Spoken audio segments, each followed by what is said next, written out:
every day we are hearing news that so and so hospital there were so many positive cases and the hospital got locked down. Many cardiac surgeons also got affected, and many have even died across the globe. And even in India, we have had deaths reported in cardiac surgeons. So, those which are totally elective, they can be postponed maybe up to 4 to 12 weeks. But in cardiac surgery, it's very difficult to decide that which patient to operate and which patient to delay, because or maybe in a couple of days, an elective case may become an emergency. So, I will today just briefly discuss the guidelines that we are following, and also discuss about few cases that may be of interest to all of you. So, firstly, I'll come to the priorities. So, the first priority is patient safety. So, patient safety, we have to safeguard the life of the patient, not only from the disease itself, from cardiovascular disease as well as from COVID infection. And it has been seen that 15% of the patient who are infected with COVID, they have underlying cardiovascular problems. And those patients who have cardiovascular problems and if they become COVID positive, then the outcome in these patients is not good. And the mortality as well as morbidity is very high. So we have to contain this infection in cardiovascular patients, and we have to also safeguard their life and perform procedures so that they don't land up with complications that may be life threatening for their future course. So, next priority will be the safety of the community and safety of the country. At the same time, we have to safeguard the interest of the hospital which is delivering care to the patients, because if the hospital gets locked down, then the facility will be deprived to so many other patients. Next comes the safety of the team. Team as such, cardiac team consists of the cardiac surgeon, the cardiologist, the cardiac anesthetist, then we have perfusionist, we have anesthetists, they have their technicians, we have operative nurses, we have nurses in the ICUs. So all of them, apart from the intensivists, then echocardiographers. So everybody is highly skilled, and if all of them get infected at the same time, or if they get quarantined, then there will be a total failure in delivering cardiovascular care to a large population. So we have to safeguard. Even if one member gets infected, then rest of the people, they will be under quarantine. So there will be a total lockdown, breakdown in delivery of cardiovascular services in the entire hospital. So we have to reduce the size of the team, and we have to make sure we have a backup alternate teams, because if one team gets quarantined, there should be another team on the backup to continue to deliver the services. And next is that when we should try to limit the number of days stay in the hospital, we should try to avoid any complications and make sure that procedure is as simple as possible, so that patient goes away within short time, and the exposure to the patient for COVID infection is also less, and the exposure to the team is also less. And once the patient goes home, we should have a backup of rehabilitation facility to the area where the patient goes back, so that rest of the things can be taken care of at the uh, peripheral level, and patient need not come back for small things to the hospital for follow up, like for suture removal or for dressing or small things. They can be dealt with in the periphery also. And then one thing that has come up really well in the last couple of months is the video counseling and its role. So we are getting a lot of video consultations. So patients can contact us on video, and we can give them instructions. We can see their prescription, we can see their wounds, and we can see their overall general condition and advise them. We can even give them the prescription through video consultation.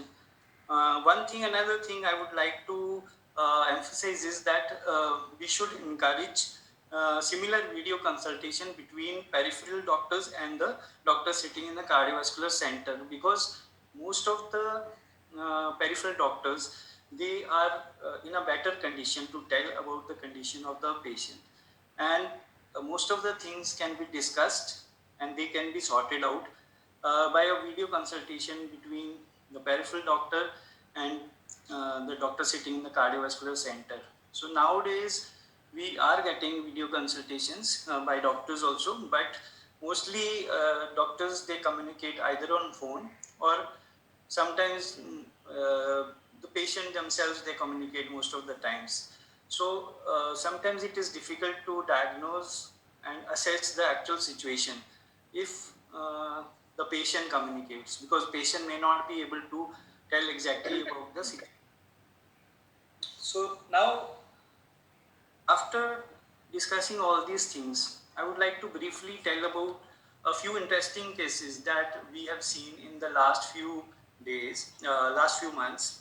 And one of the patients, like most commonly that patients that come to us during this COVID times, they are having either acute coronary syndromes or having heart failure after ACS, and they need immediate revascularization.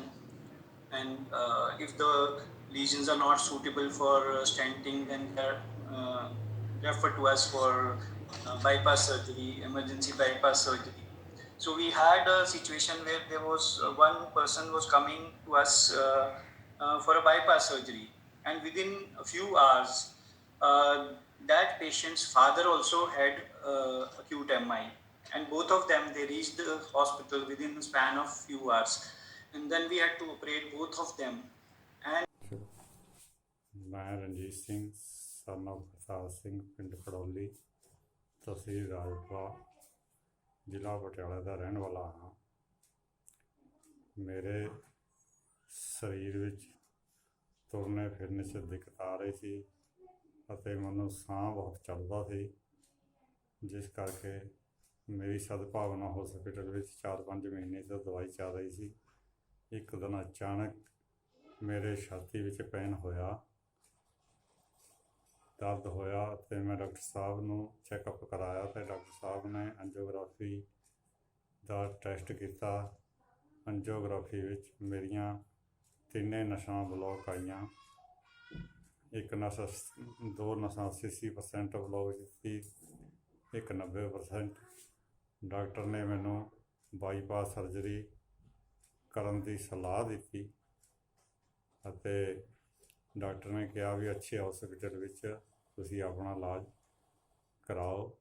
ਉਸੀ ਦੌਰਾਨ ਮੇਰੇ ਪਿਤਾ ਜੀ son of Kartar Singh, ਨੰਬਰਦਾਰ, ਪਿੰਡ ਖੜੌਲੀ, ਤਹਿਸੀਲ ਰਾਜਪੁਰਾ, ਜ਼ਿਲ੍ਹਾ ਪਟਿਆਲਾ ਨੂੰ ਅਚਾਨਕ ਹਾਰਟ ਅਟੈਕ ਆ ਜਾਂਦਾ ਹੈ ਅਤੇ ਉਸ ਨੂੰ ਰਾਜਪੁਰੇ ਦੇ ਲੋਕਲ ਹੌਸਪੀਟਲ ਵਿੱਚ ਭਰਤੀ ਕਰਾਇਆ ਗਿਆ ਅਤੇ ਡਾਕਟਰ ਨੇ ਸਾਹਿਬ ਨੇ ਉਹਨਾਂ ਦੀ ਵੀ ਐਂਜੀਓਗ੍ਰਾਫੀ ਕੀਤੀ ਅਤੇ ਡਾਕਟਰ ਸਾਹਿਬ ਨੇ ਬੋਲਿਆ ਵੀ ਦੱਸਿਆ ਵੀ ਇਹਨਾਂ ਨੂੰ ਵੀ ਨਸਾਂ ਬਲੌਕਜ ਹਨ। ਅਤੇ ਉਸੀ ਦੌਰਾਨ ਮੈਂ ਡਾਕਟਰ ਪੁਰੀ ਸਾਹਿਬ ਦੇ ਸੰਪਰਕ ਵਿੱਚ ਆਇਆ। ਉਹ ਪਟਿਆਲੇ ਸਾਨੂੰ ਸਦਭਾਵਨਾ ਹੌਸਪੀਟਲ ਵਿੱਚ ਮਿਲੇ ਅਤੇ ਉਹਨਾਂ ਨੂੰ ਮੈਂ ਆਪਣੇ ਬਾਰੇ ਟੈਸਟ ਦਿਖਾਏ ਸਾਰੇ। ਉਹਨਾਂ ਨੇ ਬਾਈਪਾਸ ਸਰਜਰੀ ਕਰਨ ਲਈ ਬੋਲਿਆ ਅਤੇ ਤਾਂ ਵੀ ਤੁਸੀਂ ਆਪਣਾ ਮੈਕਸ ਹੌਸਪੀਟਲ ਵਿੱਚ ਸਾਡੇ ਕੋਲ ਐਡਮਿਟ ਹੋ ਜਾਓ, ਅਸੀਂ ਤੁਹਾਡਾ ਇਲਾਜ ਚੰਗੀ ਤਰ੍ਹਾਂ ਕਰਾਂਗੇ। ਇੰਨੇ 'ਚ ਅਸੀਂ ਜਦੋਂ 6 ਤਰੀਕ ਨੂੰ ਅਸੀਂ ਹੌਸਪੀਟਲ ਵਿੱਚ ਜਾਣਾ ਸੀ, ਤਾਂ ਅਸੀਂ ਪਿਤਾ ਜੀ ਦਾ ਹਾਲ ਚਾਲ ਪੁੱਛਣ ਲੋਕਲ ਹਸਪੀਟਲ ਵਿੱਚ ਗਏ ਤਾਂ ਉੱਥੇ ਡਾਕਟਰ ਸਾਹਿਬ ਨੇ ਉਹਨਾਂ ਨੂੰ ਵੀ ਕਹਿ ਦਿੱਤਾ ਵੀ ਇਹ ਵੀ ਐਮਰਜੈਂਸੀ, ਜਲਦੀ ਤੋਂ ਜਲਦੀ ਇਹਨਾਂ ਨੂੰ ਹਸਪੀਟਲ ਵਿੱਚ ਲੈ ਜਾਓ ਅਤੇ ਇਹ ਵੀ ਖਤਰੇ ਤੋਂ ਬਾਹਰ ਹਨ। ਫਿਰ ਮੈਂ ਉਸੇ ਦੌਰਾਨ ਆਪਣੇ ਭਰਾ ਨੈਲ ਸਿੰਘ ਨਾਲ ਮਿਲ ਕੇ ਡਾਕਟਰ ਸਾਹਿਬ ਨੂੰ ਫੋਨ ਕਾਲ ਕੀਤੀ ਅਤੇ ਉਹਨਾਂ ਨੇ ਸਾਨੂੰ ਮੈਕਸ ਹਸਪੀਟਲ ਵਿੱਚ ਆਉਣ ਦੀ ਸਲਾਹ ਦਿੱਤੀ। ਤਾਂ ਉੱਥੇ ਜਾ ਕੇ ਅਸੀਂ 6 ਤਰੀਕ ਨੂੰ ਦੋਨੋਂ ਜਣੇ ਐਡਮਿਟ ਹੋ ਗਏ ਅਤੇ ਐਡਮਿਟ ਹੁੰਦਿਆਂ ਹੀ ਸਾਡਾ ਮਨ ਵਿੱਚ ਘਬਰਾਹਟ ਸੀ ਵੀ ਪਰਿਵਾਰ ਵਿੱਚ ਪੁੱਤ ਔਰ ਪਿਤਾ ਜੀ ਇੱਕ ਲਗਤ ਦੋਨੋਂ ਹੀ ਹਾਰਟ ਅਟੈਕ ਹੋ ਗਏ ਹਨ ਅਤੇ ਪਰਿਵਾਰ ਵਿੱਚ ਬਹੁਤ ਮਾਹੌਲ ਸਹਿਮਿਆ ਹੋਇਆ ਸੀ। ਬੱਚੇ ਵੀ ਘਬਰਾਏ ਹੋਏ ਸੀ ਅਤੇ ਰਿਸ਼ਤੇਦਾਰ ਵੀ ਘਬਰਾਏ ਹੋਏ ਸੀ, ਅਸੀਂ ਵੀ। ਅਤੇ ਡਾਕਟਰ ਪੁਰੀ ਸਾਹਿਬ ਨੇ ਸਾਨੂੰ ਬਹੁਤ ਵੱਡਾ ਹੌਸਲਾ ਦਿੱਤਾ ਵੀ ਅਸੀਂ ਤੁਹਾਨੂੰ ਕੁਝ ਵੀ ਨਹੀਂ ਹੋਣ ਦੇਵਾਂਗੇ, ਤੁਸੀਂ ਆਪਣਾ ਇਲਾਜ ਬੜੇ ਠੰਡੇ ਤਰੀਕੇ ਨਾਲ ਤੁਸੀਂ ਕਰਾਓ, ਤੁਸੀਂ ਬਿਲਕੁਲ ਨਹੀਂ ਘਬਰਾਉਣਾ। ਅਤੇ ਐਡਮਿਟ ਕਰਕੇ ਉਹਨਾਂ ਨੇ ਸਾਡੀ ਅਗਲੀ ਕਾਰਵਾਈ ਸ਼ੁਰੂ ਕਰ ਦਿੱਤੀ ਅਤੇ ਸਾਰੇ ਟੈਸਟ ਕੀਤੇ ਅਤੇ ਉਸੇ ਦੌਰਾਨ ਮੇਰਾ ਬਾਈਪਾਸ ਸਰਜਰੀ ਦਾ ਆਪਰੇਸ਼ਨ ਕੀਤਾ ਗਿਆ ਅਤੇ ਉਹ ਆਪਰੇਸ਼ਨ ਸਫਲ ਹੋਇਆ ਅਤੇ ਮੇਰੇ ਪਿਤਾ ਜੀ ਦਾ ਆਪਰੇਸ਼ਨ ਡਾਕਟਰ ਸਾਹਿਬ ਨੇ ਕਰਤਾਰ ਸਿੰਘ ਜੀ ਦਾ ਕੀਤਾ ਅਤੇ ਉਹਨਾਂ ਦਾ ਵੀ 75 ਸਾਲ ਦੀ ਉਮਰ ਵਿੱਚ ਸਫਲ ਆਪਰੇਸ਼ਨ ਹੋਇਆ। ਮੇਰੀ ਉਮਰ 50 ਸਾਲ ਦੀ ਹੈ ਅਤੇ ਅਸੀਂ ਦੋਨੇ ਹੁਣ ਤੰਦਰੁਸਤ ਹਾਂ। ਮੈਕਸ ਦੇ ਜੋ ਹਸਪੀਟਲ ਵਿੱਚ ਨਰਸਾਂ, ਡਾਕਟਰ, ਸਟਾਫ ਬਹੁਤ ਵਧੀਆ ਹਨ। ਉਹਨਾਂ ਨੇ ਸਾਡੀ ਬਹੁਤ ਕੇਅਰ ਕੀਤੀ ਅਤੇ ਬਹੁਤ ਜ਼ਿਆਦਾ ਸਾਨੂੰ ਪਿਆਰ ਕੀਤਾ ਅਤੇ ਟਾਈਮ ਨਾਲ ਦਵਾਈ ਦਿੱਤੀ। ਅਤੇ ਮੈਂ ਲੋਕਾਂ ਨੂੰ ਇਹੀ ਸੰਦੇਸ਼ ਦੇਣਾ ਚਾਹੁੰਦਾ ਹਾਂ ਵੀ ਇਸ ਬਿਮਾਰੀ 'ਤੇ ਨਾ ਘਬਰਾਓ ਅਤੇ ਸਾਨੂੰ ਸਹੀ ਸਮੇਂ 'ਤੇ ਇਲਾਜ ਕਰਵਾਉਣਾ ਚਾਹੀਦਾ ਹੈ ਅਤੇ ਆਪਣੇ ਪਰਿਵਾਰ ਅਤੇ ਬੱਚਿਆਂ ਦੀ ਤੰਦਰੁਸਤੀ ਲਈ ਸਾਨੂੰ ਪਰਮਾਤਮਾ ਦੇ ਆਸ਼ੀਰਵਾਦ ਨਾਲ ਕਿਸੇ ਵੀ ਬਿਮਾਰੀ ਤੋਂ ਨਹੀਂ ਡਰਨਾ ਚਾਹੀਦਾ ਅਤੇ ਜਲਦੀ ਤੋਂ ਜਲਦੀ ਚੰਗੇ ਹਸਪੀਟਲ ਵਿੱਚ ਜਾ ਕੇ, ਮੈਕਸ ਵਰਗੇ ਹਸਪੀਟਲ ਵਿੱਚ ਜਾ ਕੇ ਪੁਰੀ ਸਾਹਿਬ ਦੇ ਸੰਪਰਕ ਵਿੱਚ ਹੋ ਕੇ ਇਲਾਜ ਕਰਵਾਓ ਅਤੇ ਧੰਨਵਾਦ। Luckily, both of them, they did well, and then we, without any complication, the patient went back after a few days. And similarly, there was a patient who came from Jammu and got operated here, acute coronary syndrome with LVF. So we operated the patient, and at the same time, they had another patient in the family who had a acute MI after 3-4 days after the patient had a surgery. So that time, we just discharged the patient because patient had recovered and he was on the way home, but he was taken into a quarantine because they didn't allow them to cross the border. So the other patient also got a MI, so they discussed within the family, they wanted to bring him to the hospital, but because that patient was quarantined, this patient's family, they were afraid that they will also be quarantined. So the wife was hesitant to come, and they kept waiting for one day, and then unfortunately we got the news that patient died while waiting. So we were very sad that this thing could have been avoided. And transportation is a major problem, like in an emergency, because all the government transportation system was not functioning. So sometimes there was difficulty in arranging transportation to shift the patient, and there was a delay which sometimes called worsening of the symptoms or irreversible damage to the myocardium before the patient could reach our hospital.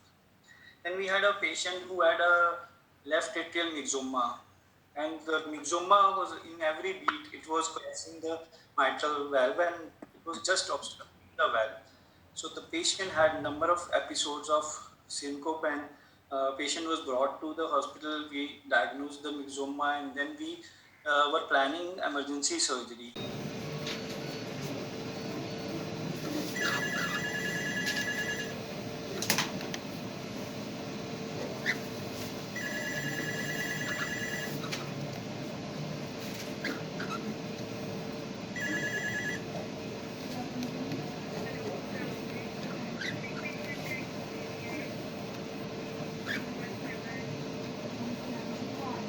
but at the same time they got a news that in a uh, different far off place, one of their relatives who got infected by COVID, and the relative had died.